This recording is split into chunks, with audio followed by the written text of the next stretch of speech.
Hello everyone, I am Rita Shrivastava. आज के इस वीडियो में मैं 10th class MP board general English का लेसन 3 एक्सप्लेन करने जा रही हूँ। लेसन है सैल्यूटेशन टू द नेशन। देश को सलाम, आप ये कह सकते हैं राष्ट्र को सलाम। Bhagat Singh was busy reading the biography of Lenin. In fact, he had just read a few pages when the door of the dungeon opened and let in a jail officer. Sardar ji, please be ready. We have been ordered to carry out of the execution, said the officer. Bhagat Singh व्यस्त थे Lenin की biography पढ़ने में और अभी शायद उन्होंने कुछ ही पेज पढ़े थे कि उनके जेल की कोठरी का दरवाजा खोल के ऑफिसर आया और उनसे बोला, सरदार जी तैयार हो जाइए, हमें आपको सजा देने की आज्ञा हुई है। Bhagat Singh was reading the book. He told the officer without raising his eyes from the book, wait, one revolutionary is meeting another revolutionary. Bhagat Singh किताब पढ़ रहे थे. उन्होंने बिना ऑफिसर को देखे बुक पढ़ते हुए अपनी बुक किताब से आंखें हटाए बिना उस ऑफिसर से बोला कि इंतजार करो, एक क्रांतिकारी का दूसरे क्रांतिकारी से मिलन हो रहा है.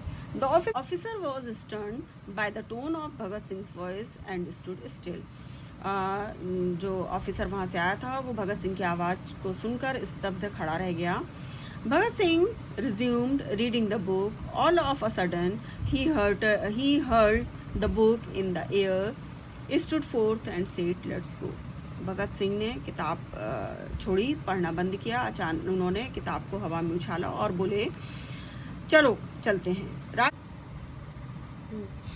Rajguru and Sukhdev also came out of their cells. They had refused to get their faces covered, wear the cap and get handcuffed. The three revolutionaries walked along singing a patriotic song in a jovial mood and were followed by the jail officials and on all sides. Rajguru Sukhdev भी अपने cell से, अपनी कोठरी से निकल आए थे. उन्होंने अपने चेहरे ढकने से, कैप पहनने से और हाथों को बांधने से मना कर दिया था. तीनों क्रांतिकारी गाना, एक देशभक्तिपूर्ण गाना प्रसन्न मुद्रा में गाते हुए निकले और चारों तरफ से उनके जेल के ऑफिसर्स जो थे, वो जेल के जो अधिकारी थे वो उनके चारों ओर चल रहे थे.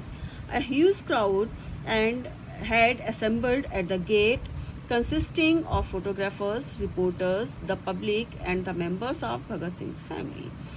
बहुत बड़ा जनसमूह था जो जेल के गेट पर इकट्ठा हुआ था. उसमें फोटोग्राफर भी थे, रिपोर्टर भी थे, पब्लिक भी थी और साथ में भगत सिंह की फैमिली के मेंबर्स भी थे, लोग भी थे. The crowd was becoming unmanageable.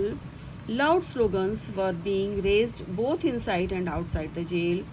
Bhagat Singh's father, Sardar Kishan Singh, realized that the police might fire at or lathi charge the people any moment and many innocent people would die. Crowd जो थी, भीड़ जो था, वो manage नहीं की जा पा रही थी, संभाली नहीं जा पा रही थी और आगे जेल के अंदर से और जेल के बाहर से भी बहुत सारे नारों की आवाज गूंज रही थी.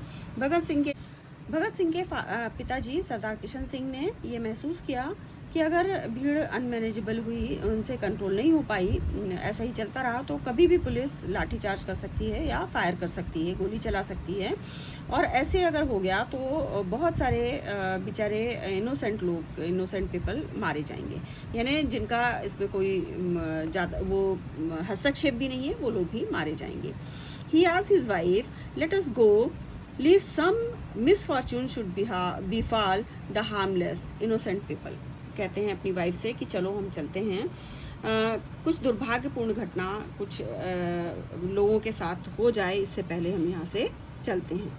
भगत सिंह's mother was reluctant to leave the place, but she had to give in to her husband's plea.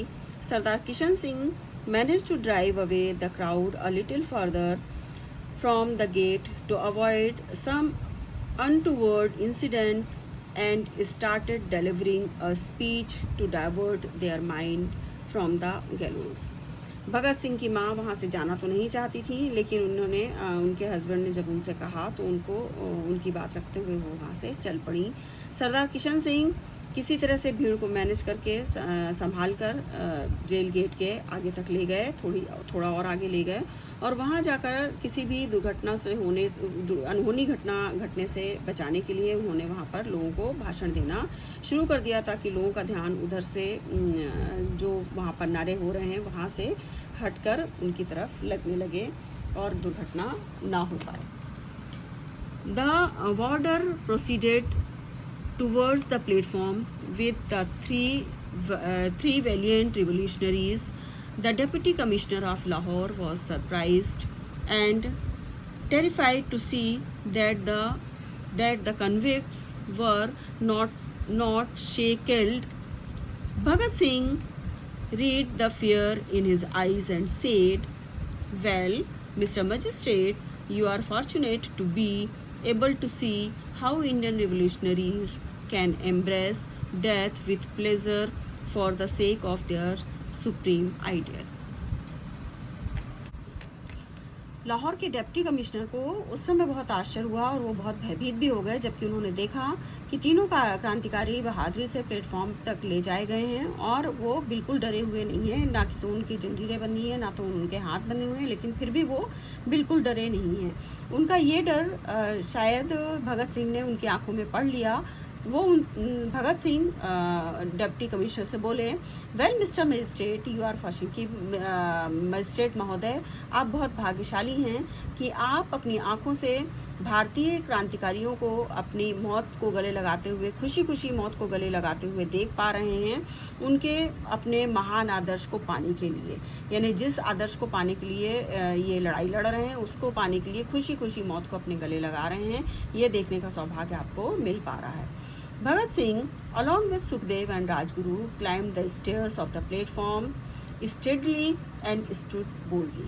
Bhagat Singh, Sukhdev और राजगुरु के साथ प्लेटफॉर्म के इसके स्टेयर्स जीने चढ़े और बोल्डली जाके बिल्कुल बोल्ड होकर वहाँ पर खड़े हो गए।